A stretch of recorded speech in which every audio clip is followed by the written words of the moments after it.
कुछ लोग शर्माते हैं तिलक लगाने में, कंठी बंद। अरे शर्माओ पराई माता बहनों की तरफ गंदी दृष्टि करने में, शर्माओ मदिरा पीने में, शर्माओ दूसरे का मांस खाने में, शर्माओ चोरी करने में, हिंसा करने में। भगवान के दासत्व के लिए तुम्हें शर्म लगती कि तिलक लगाएंगे लोग क्या कहेंगे, बुरा काम है। कंठी बांधेंगे लोग क्या कहेंगे, सत्संग सुनेंगे लोग क्या कहेंगे। सत्संग सुनते हैं। कल हमसे एक प्रश्न हुआ, इसलिए बात आई कि कुछ भाई लोगों को ये शर्म लगती है कि छुपा करके, नहीं तो लोग क्या कहेंगे। लोग यही तो कहेंगे ये बड़ा भगवान का भगत बनता है। हमारा संबंध कहां से जोड़ दिया, भगवान से जोड़ दिया। ये हमारी निंदा की बात है क्या? अगर गुरु मंत्र ले लिया है, तिलक कंठी धारण नहीं करते हो तो बहुत बड़ा अपराध करते हो। ये तुम्हें नरकगामी बनाने की स्थिति में पहुंचा देगा, मनमानी आचरण कराएगा और अपराध बन जाएंगे, दुर्गति में पहुंच जाओगे। ये दासत्व है जो हम कह रहे हैं, उसको प्रार्थना को मान लीजिए। ये साधारण नहीं कंठी तिलक, केवल कंठी तिलक धारण किए हो और जितनी आज्ञा है उतने माला कर रहे हो और चलते फिरते राधा राधा, तो जीवन में वो स्थिति आ जाएगी तुम्हारी, देखना, जिसमें आनंद ही आनंद होता है, चाहे जैसी परिस्थिति हो, हर परिस्थिति में आनंद। अरे कोई हमारे प्राण लेने की धमकी दे दे कि अगर कल से तिलक लगाओगे तो चौड़ी छाती करके 12 तिलक लगा के घूमना चाहिए, मार। देखते हैं तू जगत का विधाता है या विधान किसी और का है। अगर मरना है तो तू मारे या ना मारे, मरना ही है उसी क्षण। और अगर नहीं मरना है तो काल भी नहीं मार सकता। समुझ जे आए शरण ते डरत ना काल डर। किसी के मजाक करने पर, विनोद करने पर तुम कंठी तिलक और माला छोड़ दो, लोग क्या कहेंगे। धिक्कार है तुम्हारी बुद्धि को जो भजन की तरफ चलने के लिए लज्जा करती है और पाप की तरफ चलने के लिए छाती चौड़ी कर देते हैं। पाप की तरफ लज्जा नहीं आएगी। अरे चौड़ी छाती करो भगवान के दासत्व के लिए। कैसे तुम हो? अकबर आगरे में आया करता था तो देखा जिधर दृष्टि डाले सब तिलक छापधारी राजा लोग बैठे। वो बादशाह था, दिल्ली में प्रधान पद पर बैठा हुआ। उस समय ऐसा था, छोटे छोटे राजा होते थे और उन सब का बादशाह स्वामी होता था, जैसे हर प्रदेश के मुख्यमंत्री और फिर राष्ट्रपति। तो देखा सब राजा तिलक लगा। मेरा फरमान सुना दिया जाए, जो कोई कल तिलक लगा के आएगा तो गरम लोहे से मस्तक दाग दिया जाएगा, मानो मृत्युदंड। अब सब थर्रा गए। बादशाह का फरमान वो तो लागू ही हो जाएगा। दूसरे दिन जितने और राजा थे सब कोई तिलक नहीं लगाए, कोई कंठी नहीं बांधे, मृत्यु का भय। हरिराम व्यास जी के शिष्य मधुकर शाह ने विचार किया कि गुरु प्रदत्त तिलक कंठी है, ये तो एक मुल्क का बादशाह है, अनंत ब्रह्मांडों के बादशाह का ये दासत्व परम सौभाग्य से मिलता है।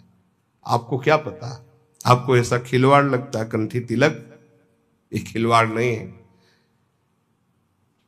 मंगल सूत्र की महिमा तो सुहागवती ही जानती है ना।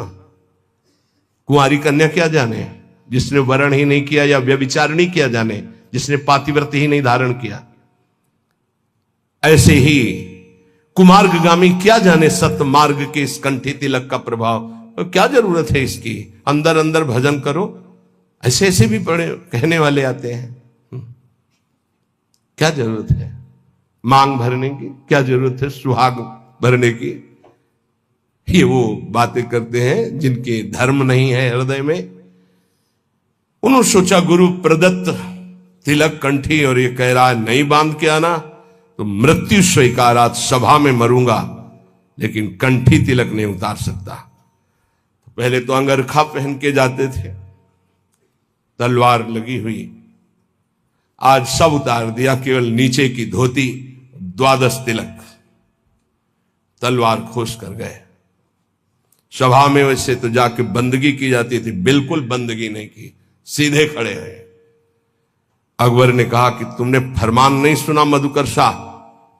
खींच ली तलवार और कहा आपका फरमान एक मुल्क के बादशाह का है, मेरे गुरु का फरमान अनंत मुल्कों के बादशाह का ये दासत्व है। देखते हैं कौन आकर तिलक मिटा देता है। जैसे मानो भगवान नरसिंह का आवेश हो गया, सभा थर्रा गई।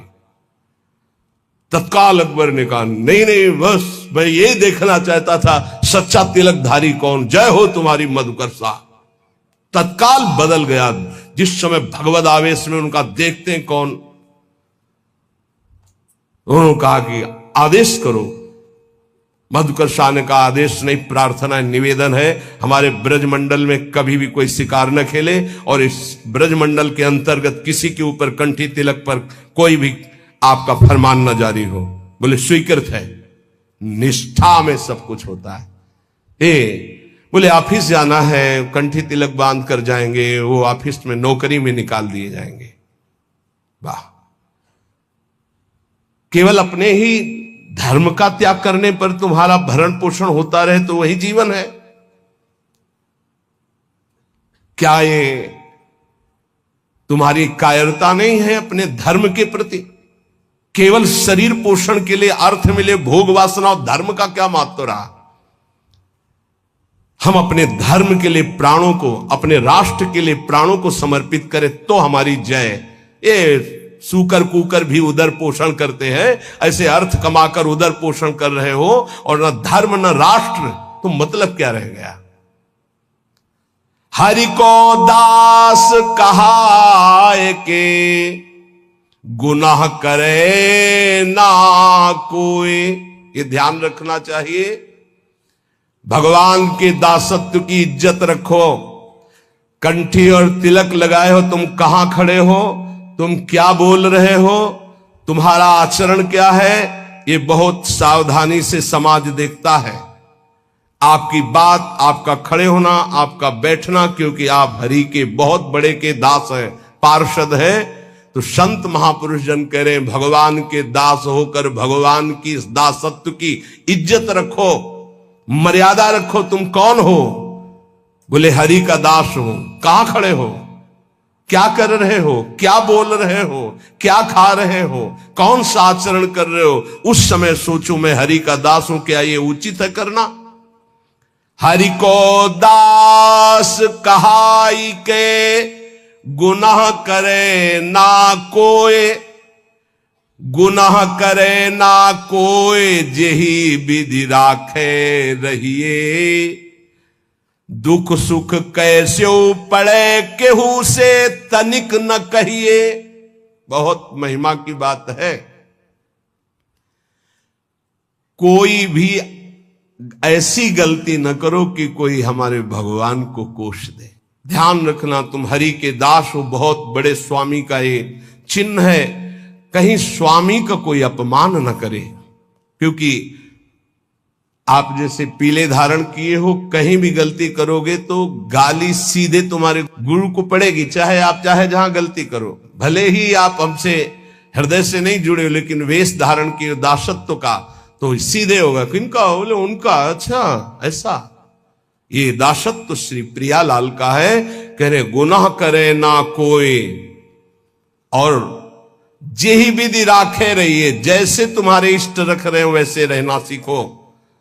दुख सुख कैसे पड़े केहू से तनिक न कहिए। ये बात बांध लो हृदय की ग्रंथि में कि हमें चाहे जैसी परिस्थितियों हम किसी से सहयोग के लिए नहीं कहेंगे, तो हरि सहयोग के लिए आएंगे। इंतजार करना, आखिरी हद में रहना, बीच में टूटना नहीं। तो आखिरी में जो आएंगे वो हरि आएंगे, पक्का आएंगे, पक्का आएंगे। विश्वास कर लीजिए, बहुत बार देखा है, बहुत बार। आखिरी हद में रहना, बीच में टूटना नहीं, तो आखिरी जो आएंगे वो हरि आएंगे। देख लेना। दुख सुख कैसे पड़े केहू से तनिक न कहिए।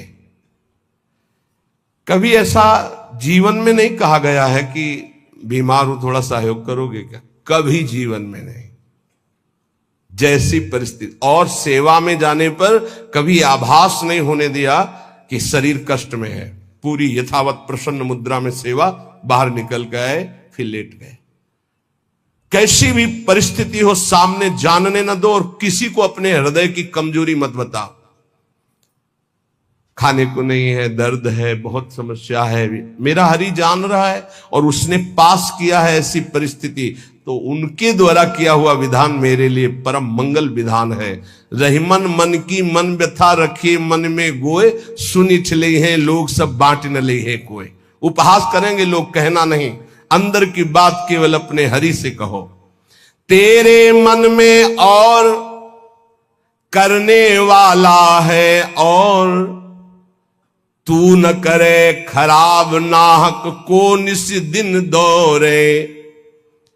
बाको कीजे याद जाहि की मारी टूटे, आधी को तू जाए घरे में सब में फूटे।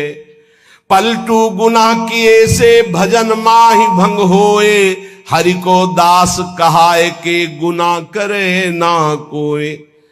तेरे मन में और करने वाला है और तू ना करे खराब नाहक को निस्दिन दौरे। ए भाई, तू हरि का दास है, तेरी सारी जिम्मेवारी हरि की है। तू नाहक में अपने आप चिंता लेकर परेशान हो रहा है। पक्की बात, पक्की बात, ये भी सैकड़ों बार अनुभव हुआ है कि हम व्यर्थ में चिंता करते हैं। जिस विषय की हम चिंता करते हैं वो बहुत अच्छी तरीके से पहले से व्यवस्थित कर दिया गया है। जब पर्दा हटा तब पता चला, अरे ऐसा बहुत बहुत सुंदर व्यवस्था प्रभु की होती है।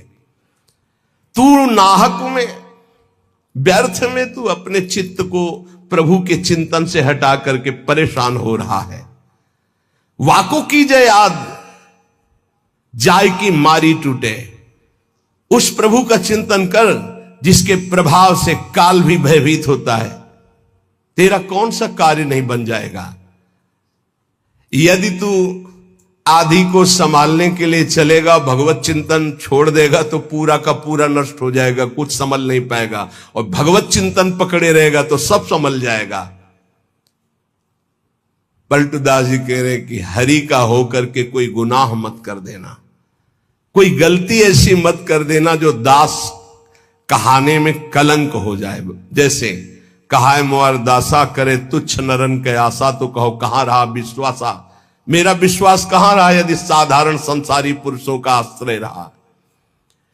पलटू ऐसे दास को भरम करे संसार, भरम करे संसार होई आसन से पक्का। भली बुरी को कहे रहे सही सबका धक्का। बोले ऐसे जो भगवान के दास होते हैं, संसार उनको भ्रमित नहीं कर सकता, फंसा नहीं सकता। कैसा? बोले जो आसन के पक्के होते हैं। नौजवान साधु में पैल फैला के बैठ रहे हो, 14 बार ऐसे ऐसे ऐसे। अरे भाई 2 घंटा कम से कम बैठने का अभ्यास, साधु का मतलब क्या है? अगर 2 घंटे ऐसे हाथ रख दे तो ऐसे ही हाथ रखे, ऐसे ही बैठे। ब्रह्मचारी हो, हर नस नाड़ी में पावर है, भगवत चिंतन परायण हो तो ऐसे शांत 6-6 घंटे से दासन पद्मासन, ऐसे 6-6 घंटे शांत बैठे एकदम। ब्रह्माकार वृत्ति, भगवदाकार वृत्ति, ये हमारा परम आनंद है। आसन में बैठना नहीं सीखा तो साधु का मतलब क्या रहा, और गृहस्थी का मतलब क्या रहा? अगर साधन कर रहे हो गृहस्थी में तो कम से कम 48 मिनट 24 घंटे में एक आसन में तो बैठना सीखो। एक आसन बिछाकर उसमें बैठना तो सीखो। कुछ मिनट तो आसन का पक्का होना चाहिए साधु, आसन का पक्का। 18 घंटे पद्मासन में पूज्य सिउड़िया बाबा जी, 18 घंटे। तो एक आश्रम में टिके तो 18 घंटे बैठे, तो वो बहुत ही उच्च कोटि के वहां के भी जो महाराज जी थे, तो शिष्यों ने कहा अरे महाराज 18 घंटे। तो बोले क्या हुआ, क्या हुआ?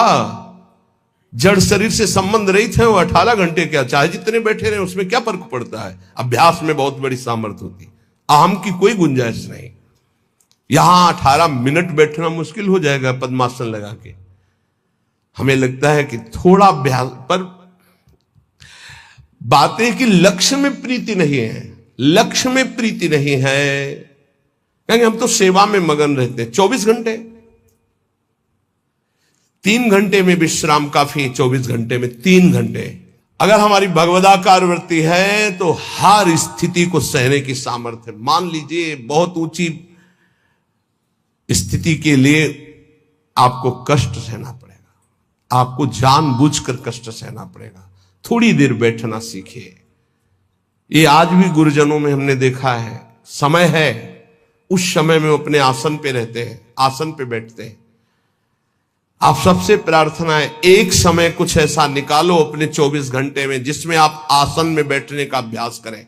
सुखासन, पद्मासन, सिद्धासन, इसका बहुत लाभ मिलेगा। देख लीजिए, आसन भस्म करे संसार होई आसन से पक्का। संसार के चिंतन का नाश तभी होता है शांत बैठे। ये नहीं यहां खुजला रहे, एक बार रख दिया आप त्वगेंद्री, चाहे जैसी परिस्थिति हो, बार बार मन जाएगा यहां खुजला, नए मंत्र में लगा रहे, शांत नहीं, जांग दर्द के नहीं, मैं शरीर नहीं हूं, राधा राधा राधा। धीरे धीरे देखो शून्याकार वृत्ति आने लगेगी। भली बुरी को कहे रहे सही सबका धक्का। कोई गाली दे, कोई अपमान करे, इन बातों पर ध्यान नहीं दिया जाता। मत वाले हाथी की चाल चला जाता है, मस्त गजेंद्र की तरह भूखते रहो, कोई फर्क नहीं पड़ता। भली बुरी सबकी सुन ले बे, करी गुजरान गरीबी मां, मन लागो मेरो राम फकीरी मां। कहत कबीर सुनो भाई साधु, साहब मिलत सबूरी मां, मन लागो मेरो यार फकीरी मां। शांत भाव से सब सह गए। धीरज धै संतोष रहे दृढ़ हुए ठहराई। धैर्यवान, पक्का स्वभाव, विचलित ना हो। जहां जमा के पैर रख दिया, जमा दिया, हटा नहीं सकते, गर्दन कटा सकते हैं। यह है सूरवीर योद्धा का मार्ग, भजन का। अर्थात जितने माला, जितना पाठ, जितना नियम, कभी छोड़ नहीं सकते। धीरज धैर्य संतोष रहे दृढ़ हुए ठहराई। नियमावली को प्राणपन से निर्वाह करना, ये विनोद की बात नहीं, परमार्थ। ऐसे थोड़ी तत्वबोध, ऐसे परमात्मा प्राप्ति थोड़ी होती। जानबूझकर हर सुखों का त्याग करके अपने को कठोर बनाया जाता है, अपने को मजबूत बनाया जाता है। धीरज धैर्य संतोष रहे दृढ़ हुए ठहराई। जो कछु आवे खाई, बचे सो दे लुटाई। संग्रह न करे। बड़ी श्री जी की कृपा है जो अपने लिए कभी संग्रह ना हो। अपना नाम, अपना मकान, अपना वैभव अगर गृहस्थी में भी है तो ठाकुर जी के भाव में रखे तो जीवन मुक्त होने के लिए बढ़िया अवसर है। ये घर ठाकुर जी का, नाथ सकल संपदा तुम्हारी, मैं सेवक समेत सुत नारी। और विरक्त में तो भगवान ही भगवान है, उसका कुछ है ही नहीं। कहीं भी अपना अस्तित्व न रहे तो जीवन मुक्त होने में सहजता आ जाएगी।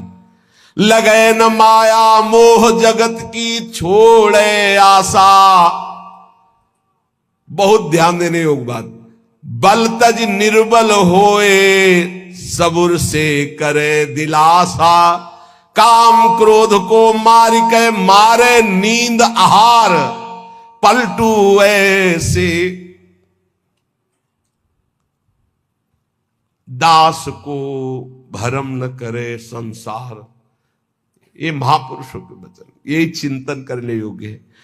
कह रहे हैं कि जो अपने लिए कोई उपाय नहीं करता, अपना कुछ नहीं रखता, सब प्रभु का, उसको कभी माया मोह परास्त नहीं कर सकता।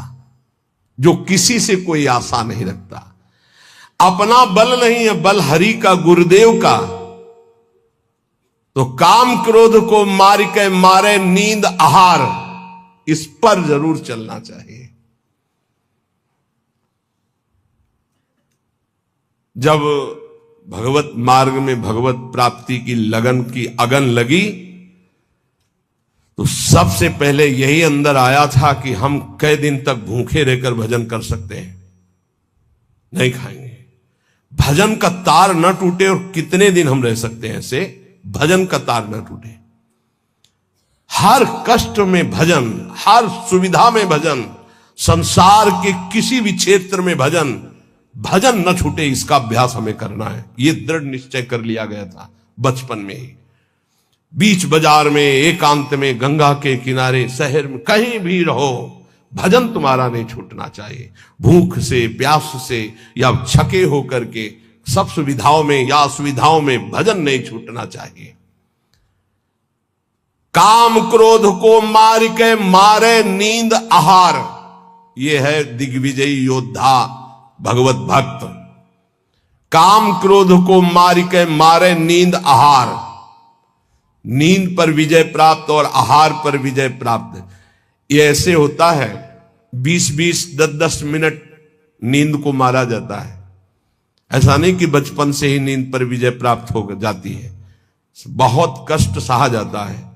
रात्रि में जहां गुरु आश्रम में थे 9 बजे सो जाते थे, 4 बजे उठने का नियम था वहां प्राय सब। गुरुदेव ने 2 बजे का नियम बनाया था, गुरुदेव 2 बजे उठते थे और सबके लिए छूट थी। 2 बजे उठते थे, 2 बजे उठा देते थे। प्रातः 2 बजे उठना और रात्रि के 9 बजे शयन करना, ऐसा नियमावली बनाई थी गुरुदेव भगवान ने। धीरे धीरे 9 से 9:10, 9:20, धीरे धीरे 10 तक पहुंचे। ऐसी लगन जब बढ़ती है, 3 घंटे विश्राम, 12, 1, 2, बस वही लीला यहां चल रही है।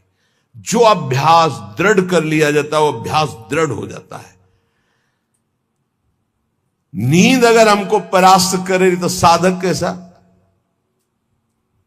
हम अपना सत्संग भगवत प्राप्ति के लिए होता है, मनोरंजन के लिए नहीं होता। यहां वही बैठेगा जिसे भगवान की कृपा से भगवत प्राप्ति करवानी है, भगवान को वही बैठेगा। काम क्रोध को मार के मारे नींद आहार। अब उल्टा, जो मारे नींद आहार वो काम क्रोध को मार के, जो नींद और आहार को मार देगा वो काम विजयी हो जाएगा, वो क्रोध विजयी हो जाएगा। पक्का समझ लो, आहार से ही काम प्रकट होता, काम से ही क्रोध प्रकट होता। क्रोध और नींद दोनों गुरु भाई हैं, तमोगुण से प्रकट होते। निद्रा आलस्य प्रमादो तम तत्तामस मुदाहरतम। पलटू ऐसे दास को भ्रम न करे संसार, ऐसे दास को भ्रमित नहीं करती है माया। साहब के दास कहाए यारो, जगत की आस न रखिए। समर्थ स्वामी को जब पाया, जगत से दीन न भाखिए। थोड़ा सा तो सहयोग कर ही दो आप। नहीं, कभी भगवान का दास होकर किसी भी निमित्त उत्सव आदि के लिए भी नहीं।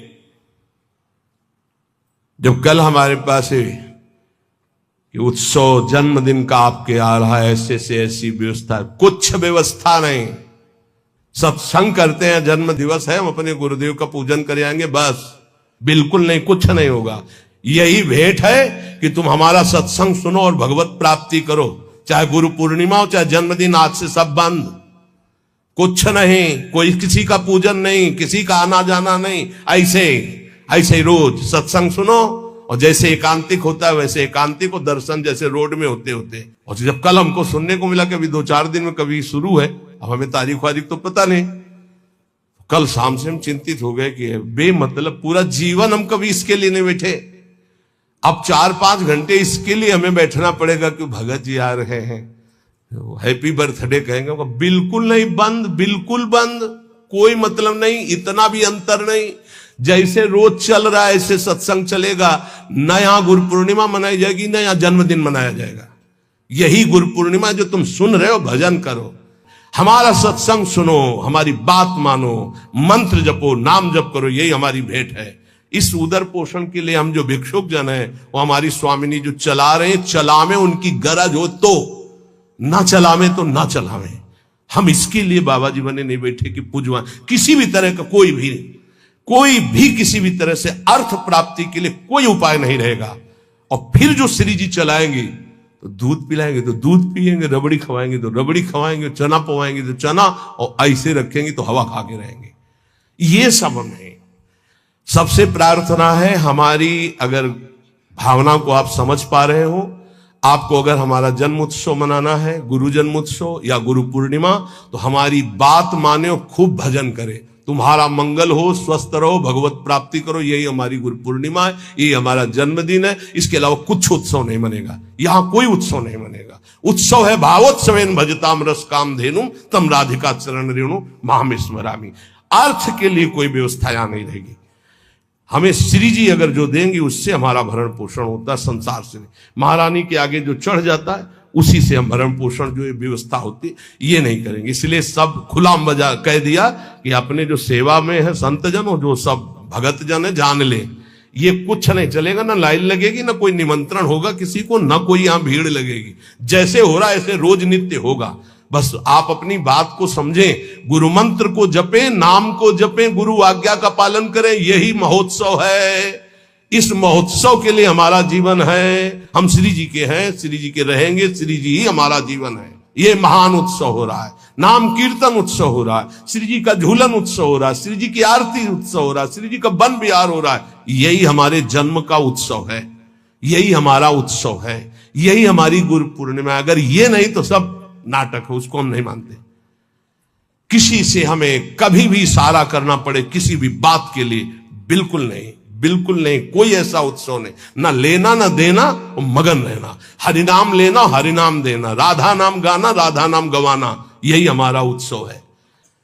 अंदर से अगर अर्थ प्राप्ति का किसी भी तरह से भाव बन गया तो हमारा जितना किया करा है सब माटी हो जाएगा। चाहे हमारे शिष्य हो, चाहे हमारे मित्र हो, सब ये बात सुन लीजिए। हमारी अंतिम अंदर की बात यही है, हम कामी हैं, क्रोधी हैं, माना हम भगवान के लायक उस कोटि के नहीं, लेकिन कम से कम जो हमारे भगवान का भरोसा है वो तो ना टूटे। प्रियाजू का भरोसा ना टूटे, चाहे विश्व में कोई भी हो। ये बात समझ लो, अगर भरोसा उनका बना रहा तो आप कुछ भी हो भगवत प्राप्ति हो जाएगी, और भरोसा प्रियाजू का टूट गया तो कुछ भी हो भगवत प्राप्ति नहीं होगी। बात भरोसे की है। यहां जो अभी कहा गया कि पलटू ऐसे दास को भ्रम न करे संसार, ऐसे दास को भ्रमित नहीं कर सकता। कैसे दास को? कि जैसे हमारे इष्ट रखें वैसे हम रहे, जो प्रभु हमें पवायों पार, जैसे प्रभु रखे। गुरु का और शिष्य का संबंध आज्ञा पालन के लिए होता है। आज्ञा पालन ही गुरु पूजा है। अगर गुरु की आज्ञा पालन नहीं तो बाहरी भेंट और माला और रबड़ी रसगुल्ला ये गुरु पूजा नहीं है, ये व्यवहार है। ये हम बाबा जी तुम ढेर सारे कपड़े ले आओगे तो क्या करेंगे? क्या करेंगे इनको? तुम ढेर सारी वस्तुएं ले आओगे, हम क्या करेंगे? अरे उधर पोषण करना, राधा राधा गाना, हमें कुछ नहीं चाहिए। अच्छा, जिस दिन बिजली नहीं होगी, जिस दिन माइक नहीं लगेगा, तो जितना आवाज है उतनी आप तक पहुंच जाएगी, आप धैर्य से सुन लीजिएगा। अर्थ की चाह करने का मतलब है श्री जी से दूर हो जाना। हम खुली बात इसलिए कहते हैं कि घुमा घुमा कर यही माया अंदर आकर के बैठ जाती है। कोई व्यवस्था नहीं, किसी का सहयोग की जरूरत नहीं। ये जो भगवत चर्चा हो रही यही व्यवस्था है, इसी को अपने जीवन में उतारो। यहां जुड़ने का मतलब व्यवस्था हमारी तुम्हें संभालने की नहीं है, तुम्हारे संभले नहीं संभलेगी। हम फकीरों की व्यवस्था ईश्वर से संभलती है, तुम संसारियों से नहीं। हमारी आंतरिक व्यवस्था है। ये शरीर तो उनके सहारे जैसे चाहे रखे, पूरा जीवन हो गया। अब तो जा रही अंतिम, अब तो शाम होने वाली है। प्रभात से लेकर के दोपहर हो गई और शाम हो गई। एकमात्र साहब का भरोसा, एकमात्र इष्ट का भरोसा, और सत्संग और नाम जप और एकांतिक, ये केवल आपके मंगल के लिए। जिस दिन इसका स्वार्थ आ गया ये भी बंद हो जाएगा। जिस दिन मुझे सुनाई पड़ा कि ये भी बिकने लगा उसी दिन बंद हो जाएगा। वैसे अभी भगवान की कृपा से जितने पार्षद वो पक्के हैं, कहीं हमको ऐसा दोष नहीं दिखाई दिया। सब बेचई वेद धर्म दुइले ही, अगर वो ये जीवन में आ गया तो जीवन बिक गया, किसी काम का नहीं रहा। साहब के भरोसे से हमारा जीवन चलता है। नाम जप करो, हृदय से कहता हूं, मान लो सब साधन भगवान की कृपा से भगवान की प्राप्ति कराने में समर्थ हो, लेकिन अपने को केवल नाम जप पकड़ना है। पूज्य भाई जी से हनुमान प्रसाद पोद्दार जी महाराज, मेरी प्रथम और जीवन की अंतिम अनुभूति, एकमात्र तुम भगवान के नाम जपने का नियम लो, तुम्हें निश्चित भगवत प्राप्ति होगी। बड़े बड़े महापुरुषों, चाहे वो नानक साहब हो, कबीर साहब हो, चाहे जितने बड़े बड़े सब संतों की जब वाणियों का एकांत में अवगाहन हुआ, तब हम चिल्ला चिल्ला के कहते नाम नाम नाम, केवल नाम, और अपने जीवन का सार नाम, राधा राधा राधा।